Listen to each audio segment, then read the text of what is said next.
Assalamualaikum warahmatullahi wabarakatuh. Innal hamdalillah nahmaduhu wa nusalli wa nusallimu ala rasulil karim. Amma ba'd. Saudaraku yang dimuliakan Allah, mari kita sama-sama mendengarkan nasihat daripada guru kita. Assalamualaikum warahmatullahi wabarakatuh.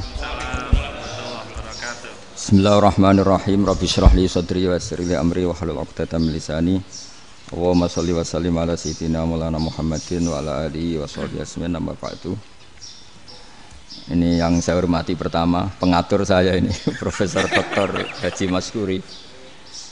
Yang cara ngomong enggak kayak profesor tapi kayak jurkam.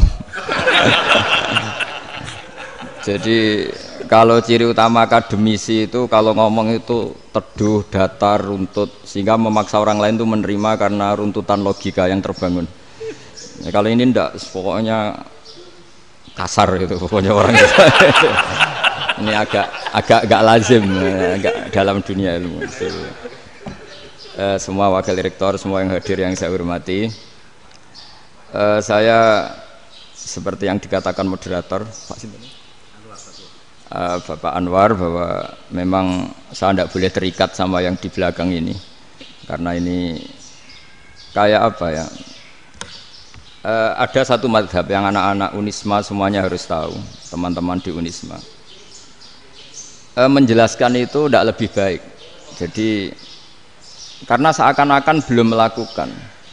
Indonesia itu dulu kedatangan Islam itu tidak pernah dipertentangkan antara Islam dan negara, sehingga diskusi itu sudah salah karena para wali itu tidak pernah mempertentangkan Islam dan keindonesiaan atau kebinekaan. Satu, bahwa para wali itu misinya dakwah, di mana-mana dakwah itu pasti ketemu yang berbeda, mulai beda agama, beda pilihan madhab, beda tradisi, beda kultur. Jadi itu tidak perlu dipertentangkan, tapi malah itu jadi lahan dakwah. Sehingga kita-kita ini kalau diminta diskusi hubungan negara dan agama malah bingung, memangnya kenapa?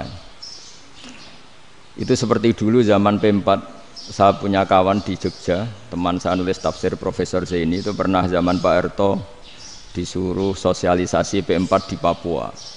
Apa hubungan Pancasila dan UUD 45? Itu orang Papua jawab, hubungannya baik-baik saja Pak. Jadi yang unik itu ketika disuruh baca Pancasila, 1 Pancasila, 2 ketuhanan yang Maha Esa. Nah, akhirnya 6 kan? Kenapa Pancasila jadi 6?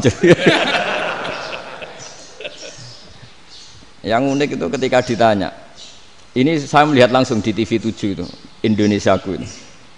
Ada anak-anak kecil ditanya, bendera ini milik siapa? Bendera merah putih itu. Jawabannya apa? Milik sekolahan Pak aja. Karena memang milik sekolah. Itu yang tanya itu kaget. Milik sekolahan Pak.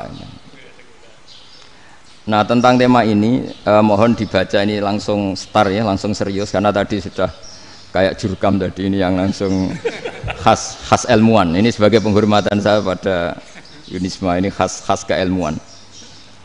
Imam Zuhri adalah gurunya Imam Malik. Ya, saya ulang lagi ya, Imam Zuhri adalah gurunya Imam Malik. Halaman 29. Ini langsung start saya baca halaman 29. Dan ini terutama yang para punggawa-punggawa ini. Saya baca ya. Ini teks tidak ada yang saya rubah, memang persis seperti ini. Bismillahirrahmanirrahim. Yaqulu Zuhri, ini gurunya Imam Malik. Fama futiha fil islami fathun qablahu kana a'zama minhu. Innama kanal qitalu haitsul taqon nasu. Falam makanatil hudnatu wa wadu'atil harbu wa amanan nasu ba'duhum ba'da wal taqaw fatafawadu fil hadits wal munaza'ah. Falam yaklim ahadun bil islami yaqilu syai'an illa dakhula fihi. Walaqad dakhalataini kasanaten mithlu man kana fil islam qabla dzalika au aktsar.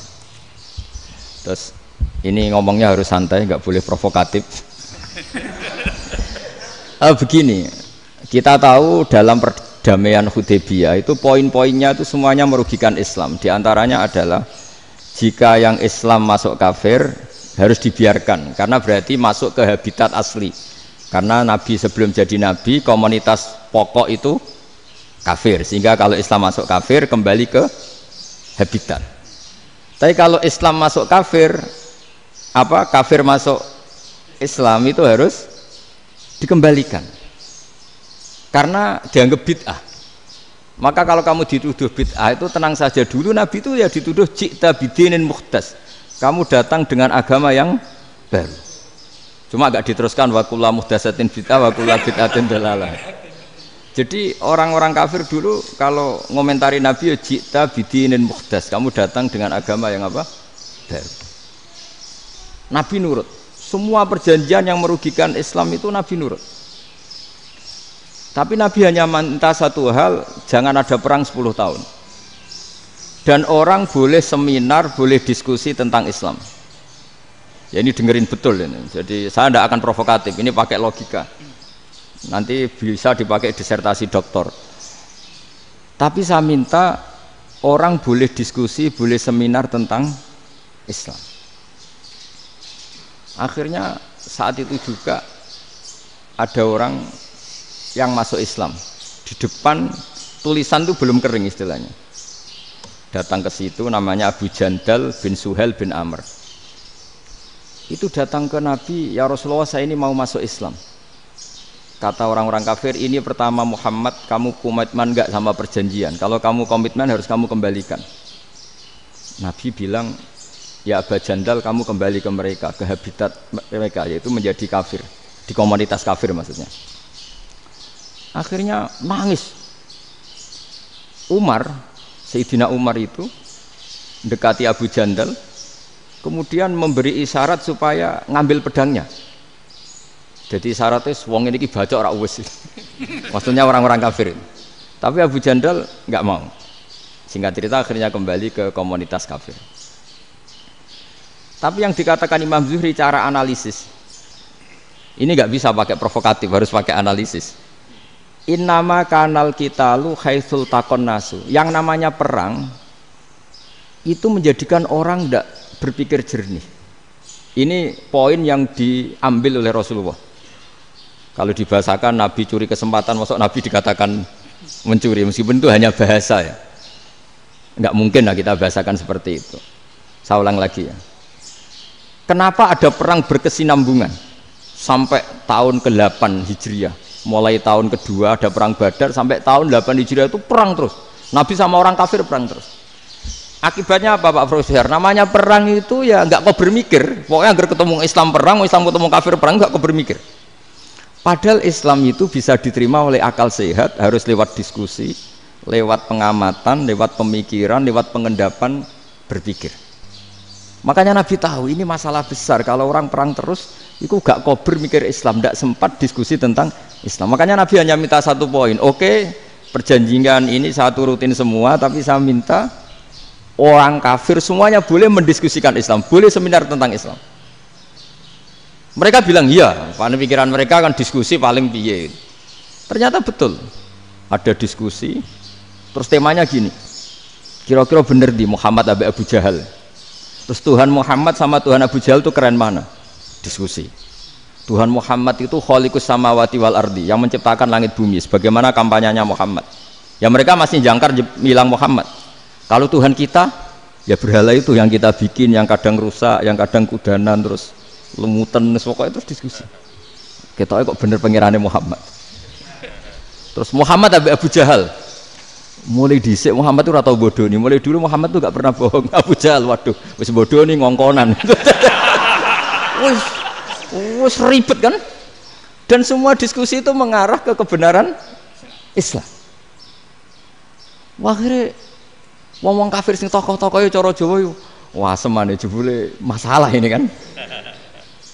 Artinya gini, kalau kita ingin Indonesia damai, sebenarnya yang untung itu Islam. Karena Tuhan yang menciptakan langit dan bumi tentu gak akan diperbandingkan atau akan dikalahkan oleh Tuhan yang lahirnya saja sudah di bumi. Misalnya kita menjual Tuhan Allah, siapa itu yang menciptakan langit bumi, yang ada sebelum langit bumi, bandingkan dengan Tuhan yang lahirnya di bumi, ada tanggal lahirnya, ada aktenya, itu kan sudah ribet kan. Begitu juga kalau memperbandingkan tokoh, Muhammad itu siapa? tokoh yang bisa menyatukan pan Arabik, tokoh yang begini-begini, yang sayang istri, sayang keluarga, dibandingkan dengan tokoh Abu Jahal, Abu Lahab yang corong jauh penggaweannya yang ngerugikan orang lain. Akhirnya orang itu mulai tertarik sama Islam. Makanya kata Az-Zuhri pakai bahasa dulu, falam yaklim ahadun bil Islam. Tapi kalau sekarang yang populer itu bahasa yatakallam. Sebenarnya yang benar itu bahasa kalimah yaklimu kalaman, karena masdarnya itu kalam, berarti sulasi nopo mujarrad. Tapi di fi'ilnya itu mujarradnya enggak kelaku. Jadi di fi'ilnya takallama ya takallamu, tapi untuk masdarnya yang kelaku kalaman. Jadi ini agak unik, agak enggak lazim. Mestinya kan takallama ya takallamu takalluman, tapi di masdarnya kalam populer, tapi di fi'ilnya tidak populer. Saya teruskan ya. Ini penting sekali. Jadi menjual Islam, kalau boleh dibahasakan menjual, itu tetap enak dalam kondisi damai. Karena kalau kita perang, itu bawaannya kalau ketemu ya perang. Kalau ketemu perang, sehingga orang itu rakober diskusi dulu. Saat benernya Islam sampai kafir itu bener di. Karena tidak kober diskusi, tidak sempat diskusi, orang yang milih yang kafir. Karena yang mayoritas yang kuat. Sementara Islam zaman itu lemah. Lah Nabi itu yang diminta hudnah, yang penting kita damai. Terus orang boleh mendiskusikan benar mana kita dan mereka. Ya setelah diskusi ya tadi kan nggak mungkin Allah yang begitu keren hebat pencipta langit bumi dibandingkan berhala yang mengurus dirinya sendiri saja tidak bisa. Walhasil terus orang mulai tertarik sama Islam dan aturannya nggak boleh dilarang diskusi itu. Nah makanya saya pernah ditanya beberapa profesor di Jogja, Gus, suatu saat kalau kampus paling keren di Jogja ini ada Islamic Studies, kemudian pengajarnya dari berbagai agama, ini riskan nggak bagi Islam? Saya jawab, asal yang didiskusikan Islam itu nggak masalah. Yang repot itu nak umat Islam. Karena kalau umat Islam yang jadi percontohan, banyak raja yang dolim, banyak pemimpin Muslim yang dolim, terus identik dengan Islam itu jadi dolim kan ribet. Ya kalau pas umat Islam, kalau Islam yang kumat kan jadi masalah kan. Nah ini kan terus jadi beda umat Islam sama Islam yang lagi apa? Kumat. Singkat cerita terus Islam mendapat posisi yang luar biasa. Nah makanya di sini diistilahkan falam makanatil hudnah, ketika ada perdamaian wa amanan nasu ba'dum ba'do, orang merasa aman, itu fatafawadu fil hadis wal munazaah. Mereka berdebat, munazaah itu berdebat. Keren mana konsep Muhammad dengan konsep Abu Jahal? Keren mana konsep Tuhannya Muhammad dengan Tuhan kita? Terus diskusi dan mereka akhirnya ikrar, wah yang benar ya Muhammad lah. Di mana-mana Tuhan tuh ya sebelum langit dan bumi, di mana-mana Tuhan ya punya reputasi menciptakan. Masa Tuhan reputasinya diciptakan kayak berhala dan sebagainya. Ibadah juga gitu. Ibadah wong kafir itu kalau tawaf itu telanjang, ibadah Muhammad santun pakai pakaian. Terus akhirnya mereka mulai tertarik Islam. Sehingga saya lihat di beberapa tafsir, saya memang tidak akan ngomong yang tidak serius, ngergani Unisba ben sawangane pemikir serius. Di Quran itu sampean lihat di tafsir Tobari itu ada ayat bal naqzifu bil haqqi 'alal batil fayadmaghuhu fa idza huwa zahid. Qadzafa itu kalau di kamus tak lihat itu takallama bila dalilin. Qadzafa itu ya pokoknya sekenanya. Artinya gini, kebenaran Islam atau kebenaran hak itu kamu taruh sekenanya saja itu tetap menang. Apalagi kamu taruh secara teratur, kamu taruh sekenanya saja itu tetap menang. Sehingga di sini banyak sahabat yang hidup di Cina. Sekarang juga banyak orang alim yang milih hidup di Amerika, banyak orang alim yang milih hidup di Inggris. Dan mereka pede, percaya diri karena kebenaran itu kamu letakkan di mana saja, itu tetap akan menang, akan menemukan momentum kemenangannya. Misalnya gini, contoh paling gampang. Dulu para peneliti, saya ulang lagi, dulu para peneliti itu ya datang kemana-mana, termasuk Ibnu Battuta, termasuk Ibnu Khaldun, ya semua peneliti itu suka neliti. Setelah diteliti, Quran itu satu-satunya kitab suci yang membicarakan sains, misalnya tentang falak, tentang astronomi, tentang asal-usul kejadian manusia, kejadian makhluk. Juga bicara tentang geografi, geologis, semuanya. Sementara kitab lain hanya cerita tentang mawaid wal hikam wal ibar. Jadi diteliti kayak apa, pada akhirnya hak ini yang menang. bal naqdhifu bil haqqi 'alal batil fayadmaghu fa idza huwa zahid. Saya berkali-kali cerita ada ulama yang ahli matematika. Ketika ditanya kenapa kamu suka ngajar matematika, sampai muridnya itu ragu, ini guruku mlebu swarga ta ora, penggaweane mulang matematika. Tapi para muridnya bermimpi bahwa Imam Amudi itu disuruh ngajar para malaikat. Dan itu pede betul dia. Kata Allah, ini ulama saya yang iman kepada saya setingkat iman kamu. Jadi malaikat itu tidak mungkin Gusti, kita menyaksikan langsung engkau sementara ini di bumi, nggak nyaksikan jenengan. Kenapa bisa sepede dan seyakin itu? Akhirnya Imam Amudi disuruh ngajarin matematika. Jadi Anda kalau profesor itu nanti harus sempat ngajari malaikat, itu baru benar-benar profesor. Jadi nanti di akhirat ngajari siapa? Malaikat. Jadi ada seminar yang melibatkan banyak malaikat, narasumbernya itu seorang profesor. Itu ketika kenapa engkau begitu yakin kalau Allah itu Tuhan dan Allah itu Al-Wahidus Shomad. Terus Imam Amudi mulai nulis angka gak beraturan. 2, 3, 4, 5 sampai 1 miliar, 1 triliun, semuanya enggak beraturan. Kata beliau, nisbatus naini wasalasa ila ma la nihayatalaha iku nisbatul far'i ilal asli. Mbok angka sebanyak apapun, 2 dibanding 1 ya far'ul wahid, 3 dibanding 1 ya far'ul wahid. Semua angka yang enggak terhingga pun dibanding 1 semuanya far'ul wahid. Semua angka sebanyak apapun itu cabang dari angka 1. Fakullu hadil awalim far'un minal wahidis shomad, yaitu Allah Subhanahu wa ta'ala. Wah, kira malaikat tepuk tangan, iya juga. Jadi begitu juga ada ulama itu ahli gambar. Saya dulu ngaji sama Mbah Mun Al-Husunul Hamidiyah, itu kitabnya itu banyak gambarnya. Dan gale gambar yang ngawur betul, mangga ahli gambar. Saya Apple, terus sempurna lele. Semua gambar bangunan, gambar sapi, pokoknya gambar. Ternyata dia menemukan Tuhan itu dari gambar. Gambar serapi ini atau seruwet ini sama. Gambar rapi sama ruwet itu sama kalau dalam pandangan tauhid. Dimulai minan nuqtah al-wahidah. Kowe cek gambar sing rapi sing indah, cek gambarmu elek, dimulai dari 1 titik. Dan titik ini nuqtatil wujud, yaitu Allah Subhanahu wa ta'ala. Jadi nak cara ahli tauhid gak penting gambare api, menang lomba atau ora penting. Butuhe hadis surah ini gambar baik yang rapi maupun ndak adalah min nuqtah dari 1 titik. Alam raya sebanyak ini mbok gambar mbok ora, cek mulai Mars sampai Jupiter kabeh semua bentuknya yang banyak ini semuanya min nuqtatil wujud, yaitu dari titik wujud, yaitu Allah Subhanahu wa ta'ala. Di sini hebatnya ulama-ulama, mbok dia pengajar matematika, mbok pengajar gambar, semuanya dipakai perangkat untuk tauhid. Ya, itu kan juga bagian dari Islam damai, Islam yang sangat tidak perlu perang untuk orang dipaksa Islam, nggak perlu provokatif kayak tadi pidatonya rektor jenengan tadi. Jadi ciri utama ilmuwan tuh kalau ngomong datar tapi logikanya nggak terbantahkan, itu ciri khas ilmuwan. Kalau ciri khas politikus kalau ngomong itu keras, provokatif lah kira-kira gitu. Tapi isinya biasa. Nah, saya berharap nanti semua profesor doktor itu datar tapi isinya kualitasnya bagus ini. Mentes. Jadi makanya terus kata ulama, kenapa diistilahkan bal naqdhifu bil haqqi? Kenapa pakai qadzafa sementara qadzafa maknane takallama bila dalil?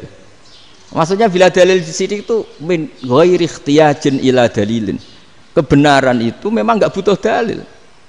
Apa kita perlu dalilnya apa? Buktinya apa? Kalau 3 itu cabang dari 1. Wong gendeng yakin yang takok gitu pasti orang gendeng. Wong 3 cabang dari 1 kok ditanyakan buktinya apa? Itu min awalil bidahah. Pertama orang pasti tahu kalau 3 itu far'ul wahid. 1 juta juga far'ul wahid. 1 miliar juga far'ul. Gambar yang sebanyak apapun ya dimulai dari 1 titik. Cek gambar benar maupun yang tidak. Akhirnya apa? Ulama dulu itu sebegitu rileks nerangkan tauhid. Lalu kenapa asma ini yang ya ini kan khas NU ya, khas pesantren. Sebenarnya saya keberatan pakai istilah khas NU, pakai khas pesantren karena NU itu anaknya pesantren, jangan dibalik pesantren anaknya NU, karena sebelum ada NU itu ada pesantren. Tapi kayaknya Unisma lebih suka pakai bahasa NU dan saya ya agak-agak orderan yang terpaksa disuruh ngomong. ini agak apa ya, agak kacau sebetulnya ini, agak kacau. Jadi NU itu sama pesantren itu tua pesantren. Jadi NU dilahirkan pesantren, bukan dibalik pesantren dilahirkan NU.